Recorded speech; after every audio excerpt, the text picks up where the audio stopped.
My name is Meera Kapur, and I welcome you to the Foundation for India Studies Oral History Project, held in collaboration with Houston Community College and Houston Public Library. This is the project where we record oral history of first-generation Indians. The recorded history is stored permanently in the Houston Public Library. I thank Krishna Vavilala for his vision of such a noble project and Houston Public Library to store first-generation Indian Americans' life history. Our guest today is Mr. Sunil Sharma. Welcome to the Foundation for India Studies, Sunil ji. Thank you, Meera ji. First of all, let me ask you, how's your mom doing? My mom is doing very well. Thank you so much. We're so blessed to have her with us. I really admire your whole family for taking such a good care of her. She's such a pleasant lady. When we come to your house, it's so much fun to spend time with her. Well, thank you very much. Now, let's talk about you. Your journey from India to USA and settling down in Houston. Where did you start and how did you end up here? Well, a while back when I was a student, I heard people going to USA when I was in engineering college in Indore. Mm-hmm.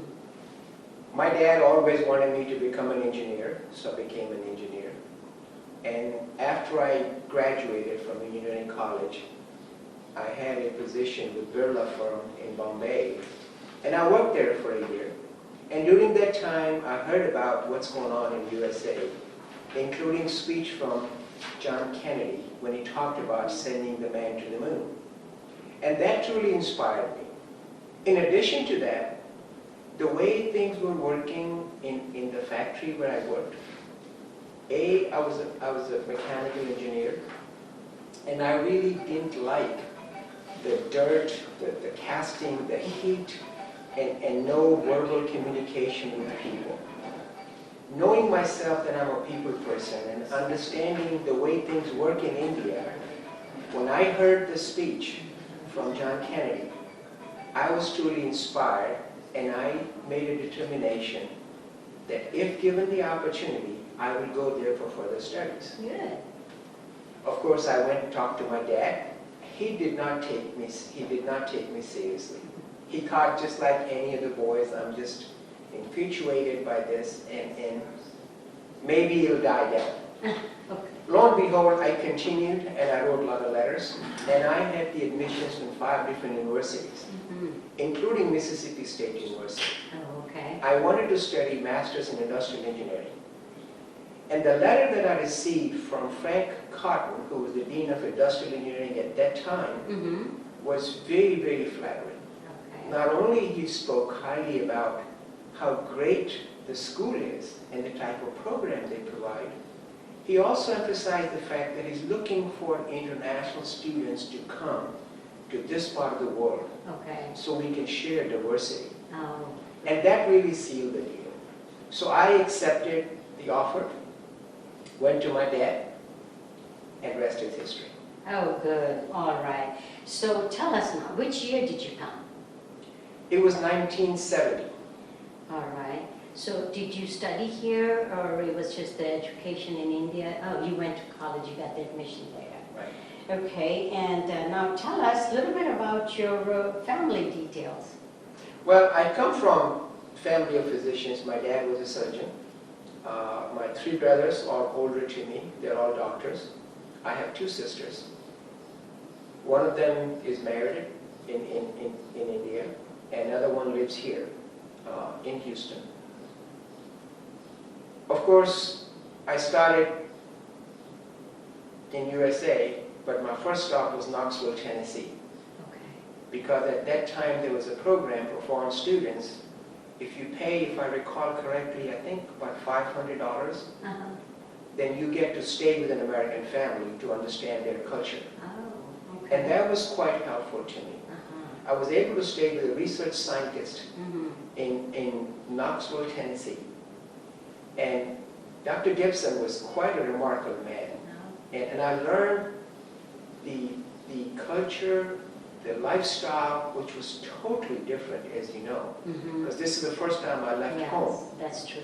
And I was literally still crying, missing my family, and I was a vegetarian at that time. Oh, okay. Unfortunately, there was hardly anything to eat, and they were just giving me some fruits and vegetables and bread, which was okay. Yeah. So after 1 month, I came to Mississippi State and started my Master's in Industrial Engineering program in 1970. Okay.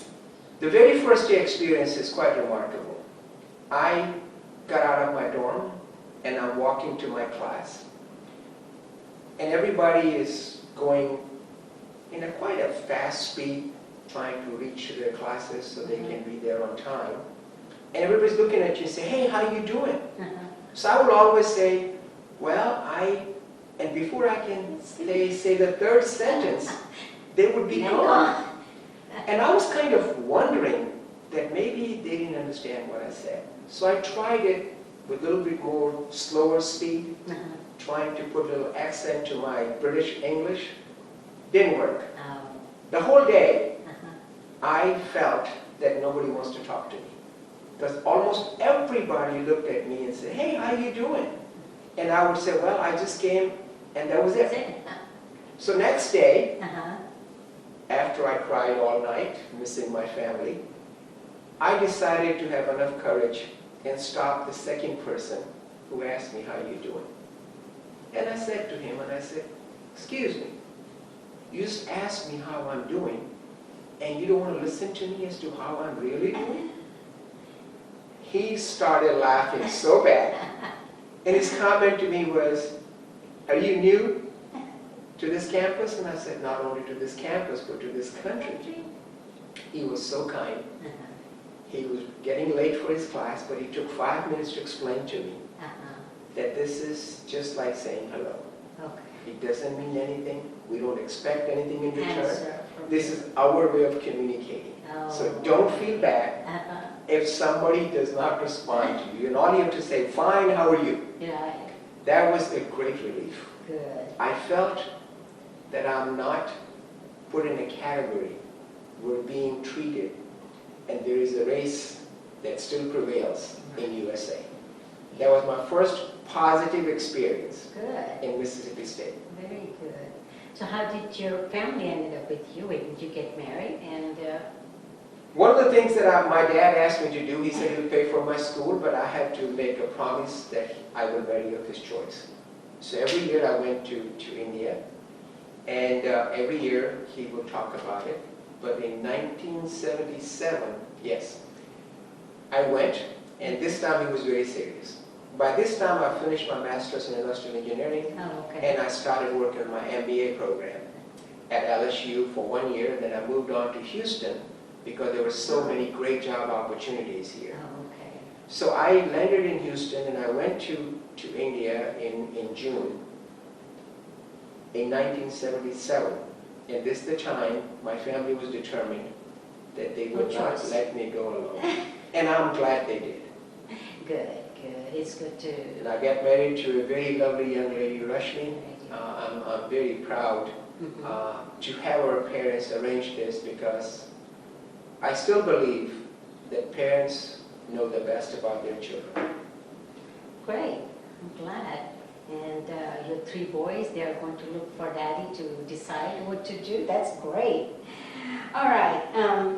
What is your recollection of growing up in India besides just being there and coming to States? So how was it growing up in India? Well, my dad was a very busy surgeon. He actually started his journey as a single person. He was a physician from Burma, Rangoon. And during the Second World War, he walked to India after he sent his parents. But that was the only flight that they could take, and they lost everything. So he has to start from scratch in a town called Churu, which is where we originally come from, Rajasthan. And I saw him. I was born in Bikaner, and before that I had 3 brothers. And I saw him constantly working hard. He had a very typical schedule. He was very disciplined, and he always instilled in all of us to study hard, work hard, and respect the family. And having gone through that regimen, I came here and I tried to follow some of those things, and it did help me. For example, when I was at Mississippi State, in those days you can only get so much money. Right. You have to get a letter from your college that says your tuition is this, board and lodging is this, and after that you cannot get anything. So I have to start doing something part-time. Okay. And one of the positions that I took was working with a publishing firm out of Nashville, Tennessee again. Oh, okay. And they were recruiting students to go sell books door to door. And a friend of mine talked me into it because he was also going. So during summer, they would gather about 2,000 students from all over the country to come for 1 week in Nashville, get trained. Okay. And when I learned the types of books we're supposed to sell included mostly Bibles. Okay. Being a Hindu, not knowing so much about Christian religion, it was quite a learning experience. And I learned that Christianity is just like Hindu religion. There is so many similarities. There are 10 commandments, it's what we talk about in Bhagavad Gita. And I was really, really, very, very happy that I'm getting an opportunity to learn about another religion. So then, after 1 week, they took us to southern parts of USA. I worked with them for 3 summers. Wow, okay. And three summers, and each summer we'll be going to a different state. And they'll bring 15, 20 students as a group, and there'll be a sales manager. So the very first year, I'm going out, and they pick us in a car, and they'll give us a big bag with books, and we'll carry door to door, knocking on the door, trying to sell these books. First 3 days, I could not even get a door open. I'm knocking on the door, and I'm looking at the person who is opening the door and says, "What do you want?" And I say, "I'm Sunil, and I'm selling Bibles. We don't want any." Boom. I tried, and after third day's over, 4th day I sat down under a tree with a bottle of water that they gave us to drink. And I'm crying. And I'm saying to myself, I should have listened to my dad. I should have listened to my mom. I should not have come here. I had everything in India.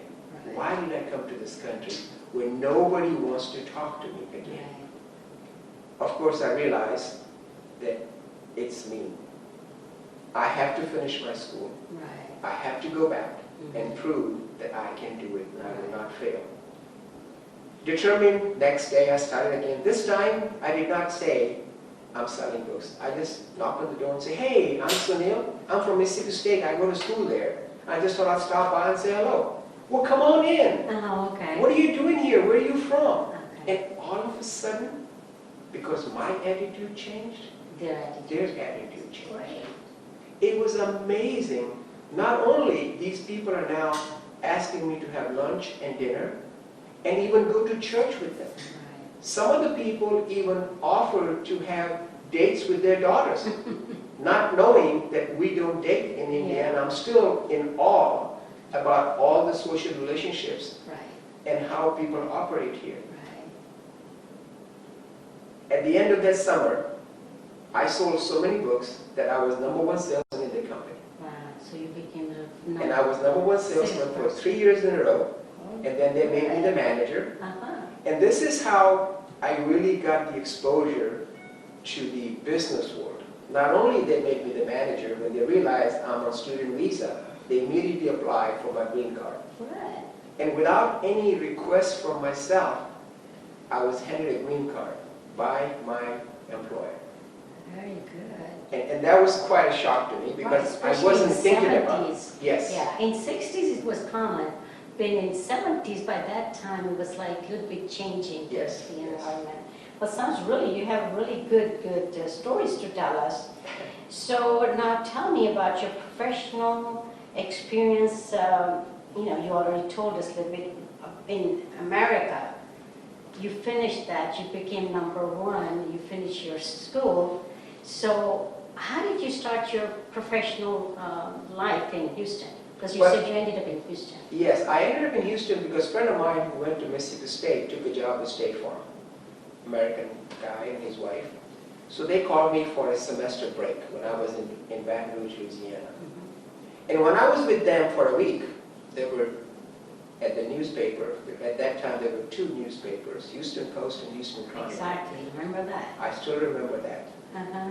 And it was so thick, and they had so many advertisements in there, and there was a big list of openings for people with engineering background and MBA degrees. So I just happened to pick up the phone and call this headhunter for them. And I said to them, well, I have a bachelor's in mechanical engineering, master's in industrial engineering, and I'm finishing my MBA in Baton Rouge. Do you think I have an opportunity to interview? And he immediately said, when can you come?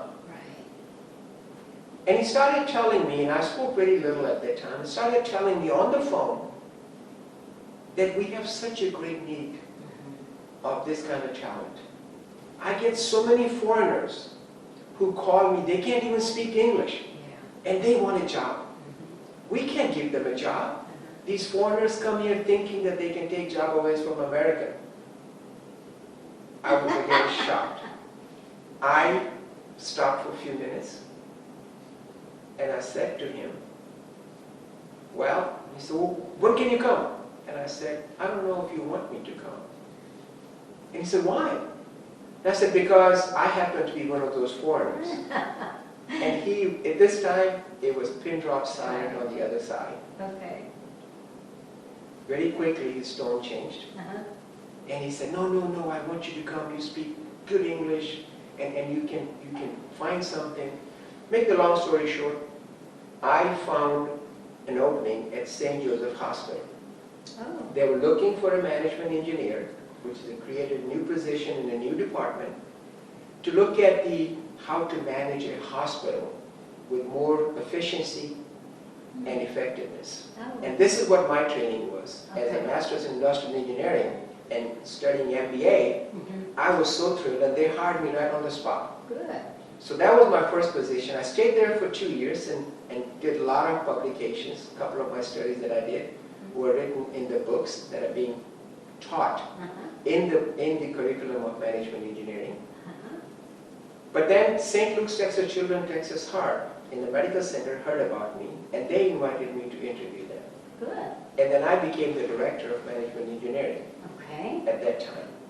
In those days, St. Luke's Texas Children's Texas Heart, they were one institution, and they were managed by one administration, but 3 different boards.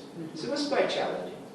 And I learned a lot. I went to different departments, looked at space planning, looked at staffing, looked at cost containments, technology. Unfortunately, the politics was such that no matter what recommendations are made, there's always some physician or some administrator who would say, we don't want that, even though it's a good deal. So I felt my expertise is not being utilized.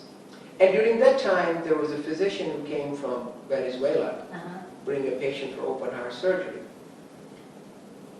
And he was talking to us about how their equipment is sitting there and it is not being repaired in time and it's really expensive. That gave me an idea that we should think about it. I was looking at my institution, how to contain cost, about repairing of medical equipment and saving the cost of repairs.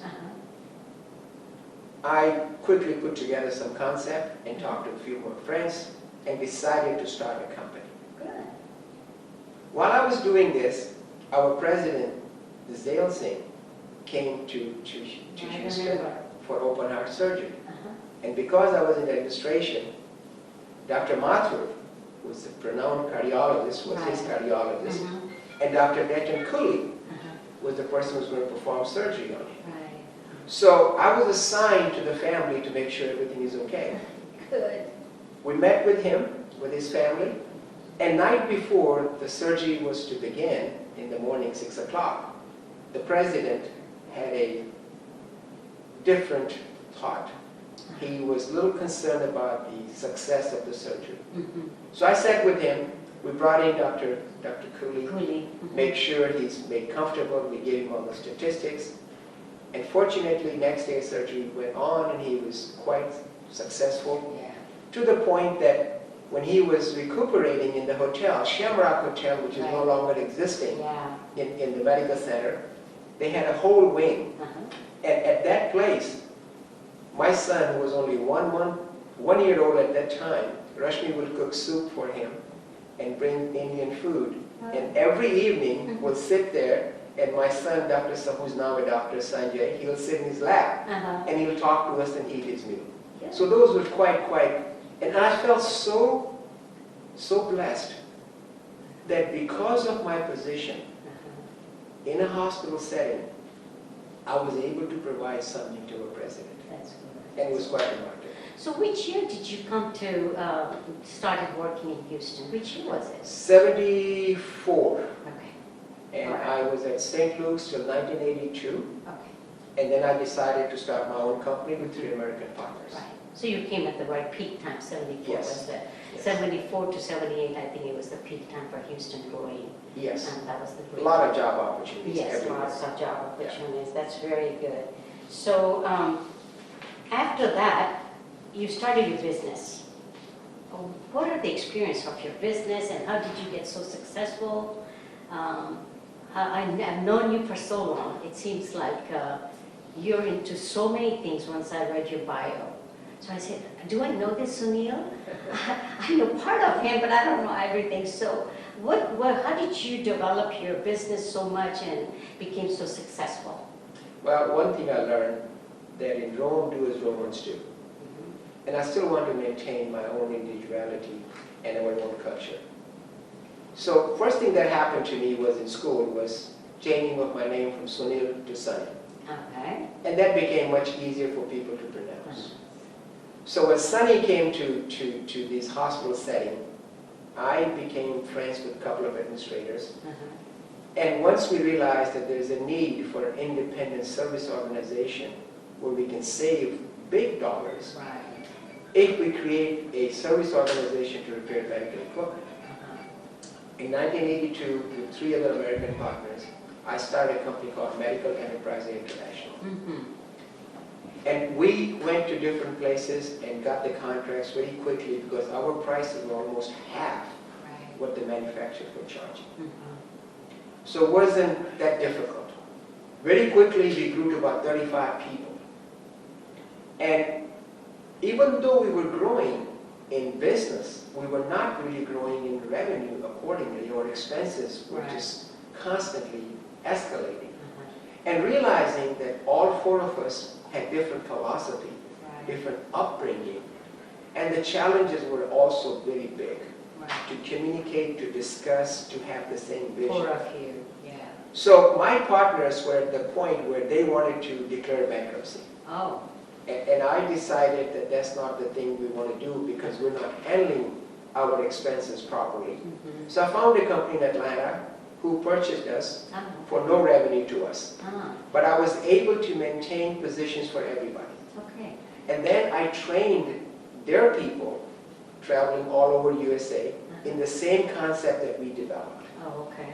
And while I was doing that, I used to fly every week from Houston to Dallas and stay 4 or 5 nights and come back home. Not spending much time because I got married in 1977 Right. and Rashmi came within 6 months. Uh-huh. And now we moved into a house that we bought in Fondren Park and I'm always traveling. Traveling.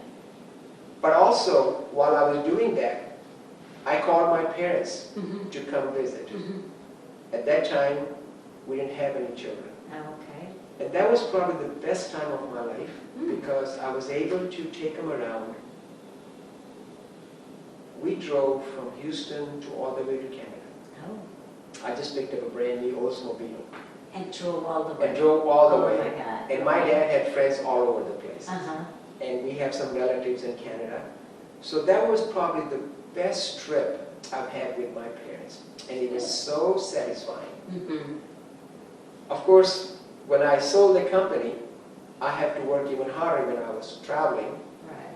And then I came up with an idea which I offered to my board of directors, saying that maybe we should sell used medical equipment, because I saw manufacturers taking parts, repairing them, refurbishing them, and put it back. Of course, that was a foreign concept to them. And even the attorney said, "You're crazy. Yeah. You will have a lawsuit this long that you'll never survive." Oh, okay. I ignored that because I worked in a hospital where we took used heart and put that used heart in an elderly body to give them life. So if I can take a used heart and make it work, why can't I take a used piece of equipment and make it work? Smart idea. Stayed together. Make the long story short again, we started in 1989, a company called Sunbelt Medical Corporation. I hired 2 people, both Americans. Even today, those people are still working with us. That's great. Super. And we provide medical equipment domestically, internationally. We even do hospitals all over the world. Oh, okay. We have done a 50-bed hospital on the west coast of Africa.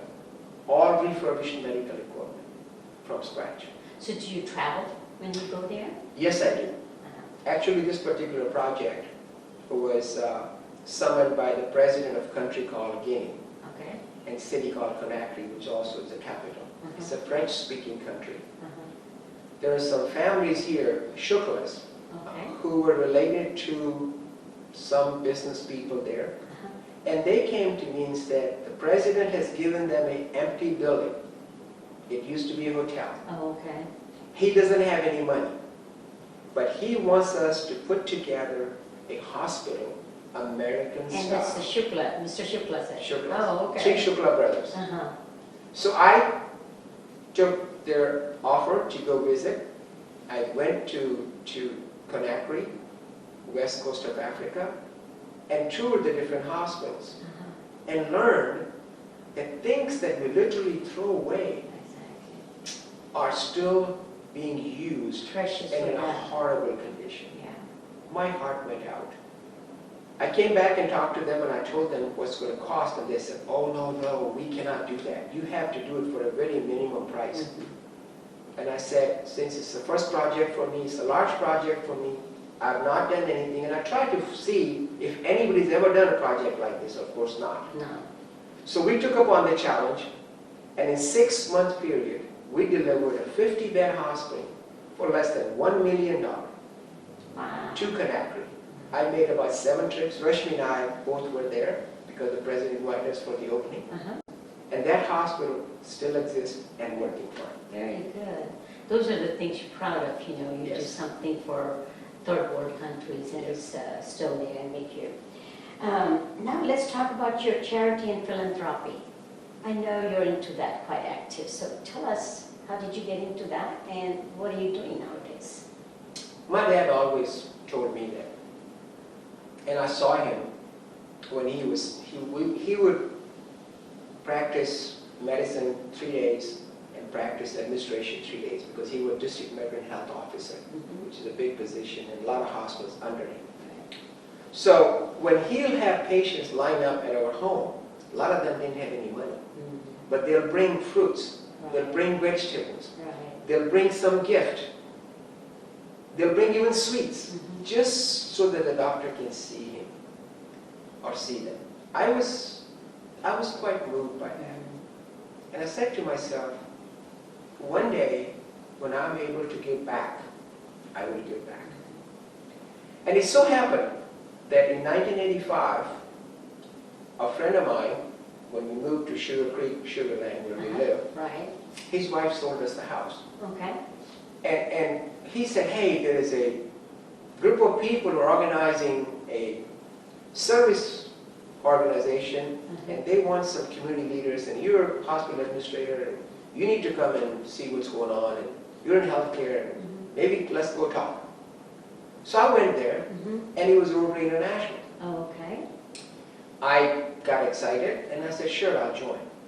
Unfortunately, for 10 years that I was a member, I didn't have enough time because I was too busy trying to build my company. I was too busy doing things. And I would just attend the meeting, pay my dues, and come back. till 1995, 96, I get a call saying that they were going to close the club.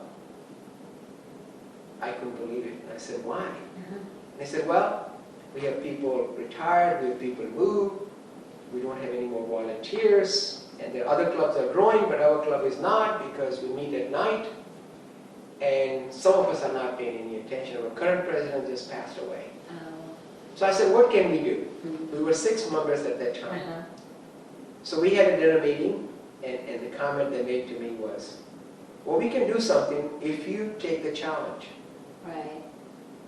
And the way they preface it, I knew what they mean, because every time they asked me to take a position, and I've always very politely said, I'm too busy, I cannot do it. Their comment was, if you become the president, we will support you, and we can rejuvenate this club to do good in the community. Right. And that hit home. That day I decided that I will become the president. We were $4,000 short in the bank because they made a commitment to give scholarships to the high school students, and we didn't have any money because we did not do a fundraiser. Right. With the help of these 6 people, at the end of the year, our term starts July 1 and June 30th. At the end of the year, we had 24 members, and we had $22,000 in the bank for charitable projects. Imagine. So that was a great feeling to know that if we put our mind to do something, and if we commit to it, not only we find time, we have people who will support us. And this is how I got into Rotary International. Good.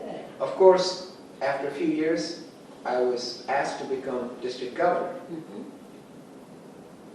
I put my name in the hat, and I was elected. After I was elected, didn't realize that I was the first non-Caucasian ever to be elected in the district 5890, which is all of the Houston metropolitan area, 9 counties, 64 clubs. We have never had any non-Caucasian. I was the first Indian or first non-Caucasian ever to be elected as governor. Good. And that was quite a challenge. Break the glass ceiling. It was quite a challenge. Good. All right. That sounds great. Okay, now how about your political aspect? How did you get into any politics or active in that? I am, but I'm not. Okay. I believe that people should have right to select the candidate that they feel best. Of course, there's basic philosophy. In this country, we only have 2 choices. Right. Republican or Democrats. Right. I'm a Republican and a proud Republican because I believe the Republican platform, even though not perfect, allows you to at least foster what we need the most. And that is pride, opportunity, and the ability to stand on your own feet and do something with it, not to give a handout. Right. A lot of social programs that we have in this country, which we did not have before, are quite alarming to me. I feel when I came to this country, we had so little killing. Right. We had so little rapes. We had so little robberies. Exactly. You could leave your wallet in cafeteria and come back 2 hours later and it'll still be there. Yeah. Now, we're fighting a battle. Human against human. Right. It is so sad when we're seeing people promoting Black Lives Matter when we should be saying all lives matter. So I take stand on that, and I do the best I can by touching one life at a time. Right. And I serve a lot of different communities, a lot of different organizations. Helping You Here is one of them. So we make homes for these veterans, where we promote those who are totally debilitated, amputees, and we raise money to build homes for them so they can live and take ownership into it. Right. Yeah. And I also work through Rotary, where we have projects all over the world. Yeah. We go to Guerrero, Mexico to give eyeglasses and cataract surgeries. We go to Nicaragua, we build homes for people who lost their homes. Right. We put a clinic there. We put a school there.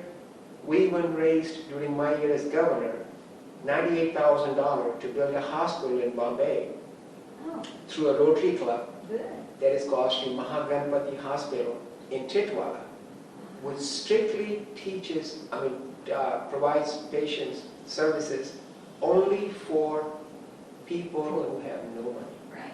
and it's free. That's great. And that's the beauty of Rotary. Right, right. That, you know, I know about Rotary program, you know, Bobby went to Rotary program to He Australia. was the ambassador. So I think it's really a great program and you all do a great job. Sure. So you've been in, so how about professional groups? Are you involved with any professional groups?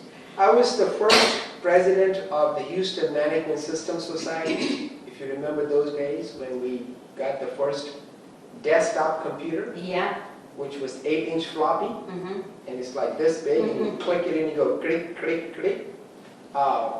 We started a Management Systems Society to bring in the revolution of information in healthcare. Okay.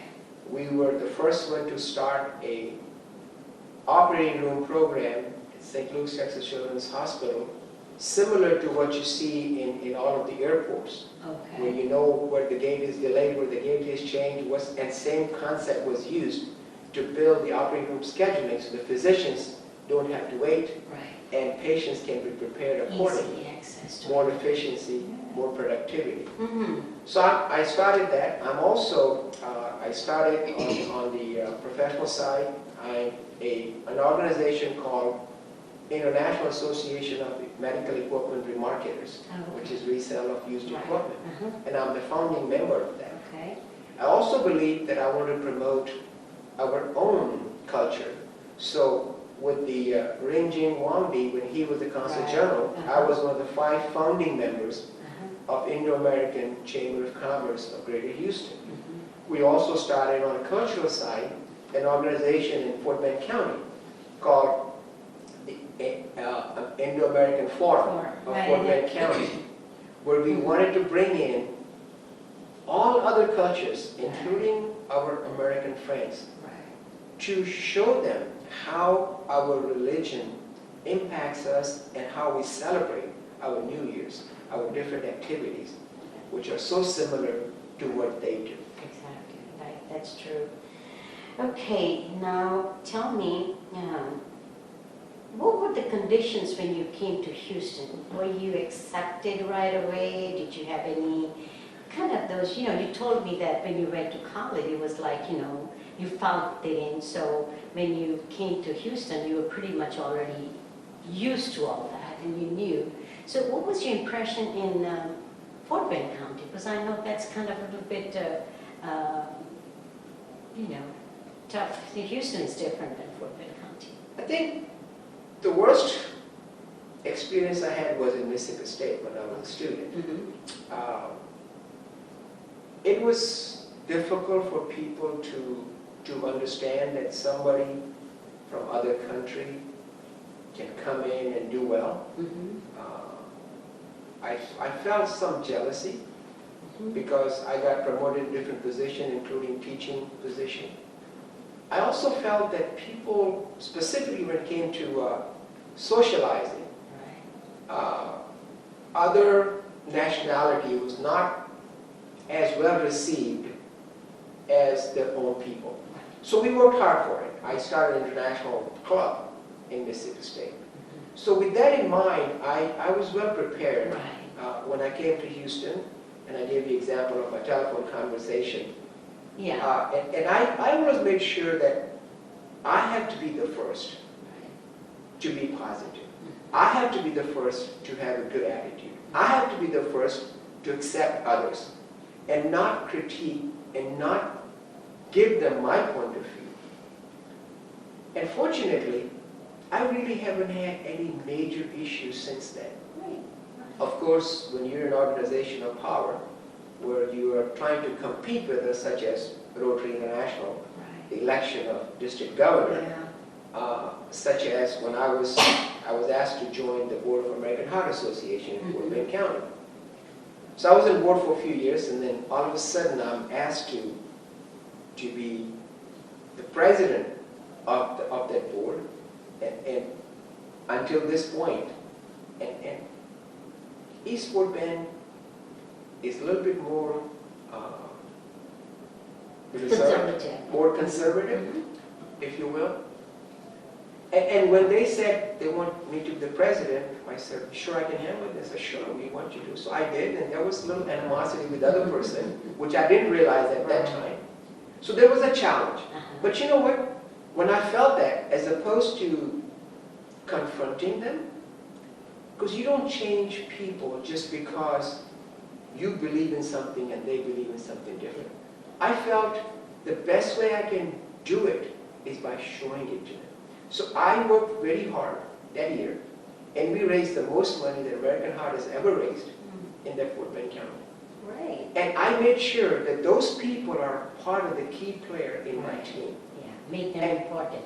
joining with them allowed us to become much more friendlier, and pretty soon they forgot, because at the end of the day, we're all human beings. Right, that's true, that's true.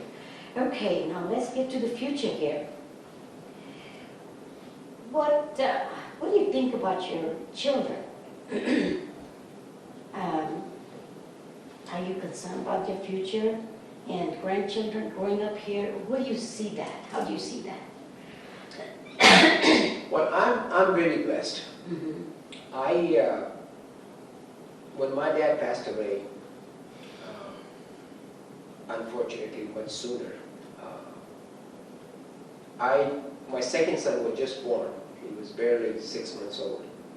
And my parents have not even seen him yet. So I called my mom to come here for a few days to change of scenery. And I convinced her, because of my 2 young kids, that she should stay here, and I promised her that I'd send her home every year. And she agreed to it.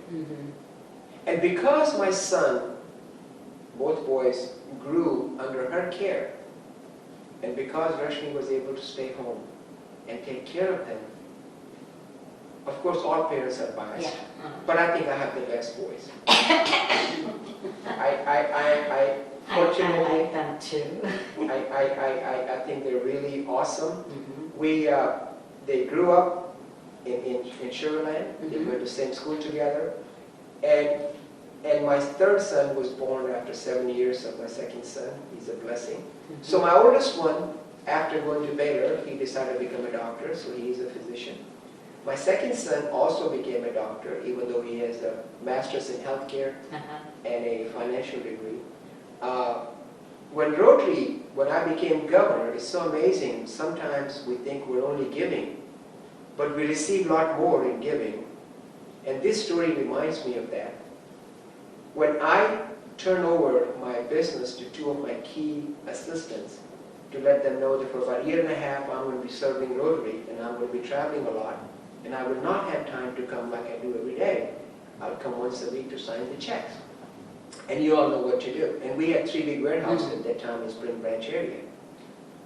So within 3 months, I'm getting a call from my doctor friends who we service and say, we like your new prices, but we don't like the policy of paying cash for it. And I heard 2 or 3 comments like that within a couple of days, and I was totally startled.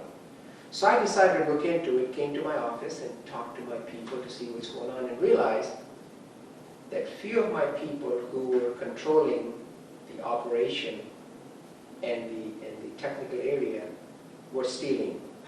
So I had to fire everybody in the middle of my beginning of my era as governor.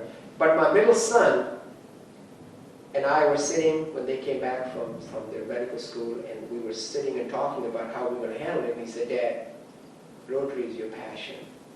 Both boys all 3 boys were sitting there and said, you really need to go do this. We can wait to go for our exams.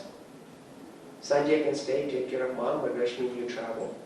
And you take care of his stuff, and I'll help you with your business. He never worked anywhere. I trained him. He is now working with me for 5 years. Right. And he decided that he wants to be a businessman. So I'm so honored and so blessed that God gave us the skill that I thought he never had, never possessed, and he's doing an excellent job. Very good. I would really enjoy. My last question to you is, I mean, you gave us that you're so happy to be here. My last question is, how do you see if your children have married to mainstream, they will have to make just some adjustment between the religion and culture. So how do you think it's going to be? Is it okay with you? Or how will you handle somebody coming as a different culture, different religion? Do you see any problem, or do you think everything will be fine with both of you? Well, because my boys grew up with my sister, who's almost there, very next door, talking, visiting, doing things together, and her influence is very important on them. Plus my mom, who lives with us, and her influence, of course, is very, very critical. So they understand the family value, but they also understand they're born and raised here. And we have given them the freedom to think, with the understanding that our values are a little different. And I've always mentioned to them that wouldn't it be great if we could take the best of Eastern world and take the best of Western world and combine it. And you have that choice. I did. And I always let them know that you have that opportunity to set the stage right. You want to make sure you're not known as Indian or Spanish or Pakistani or Jewish. You're known as a human being. You need to portray, I am Dr. Sunil Sharma and these are my strengths. And I am doing this. Not, I am from India, you should vote for me if I'm running for a position, or you should support me because you're Indian, I'm Indian. I have totally stayed away from that. And sometimes, from our own community, I have been gotten in trouble for that. Hey, you're doing great. Thank you very much. We really enjoyed it, Mr. Sharma, and it's a pleasure. It's my pleasure. Thank you very much.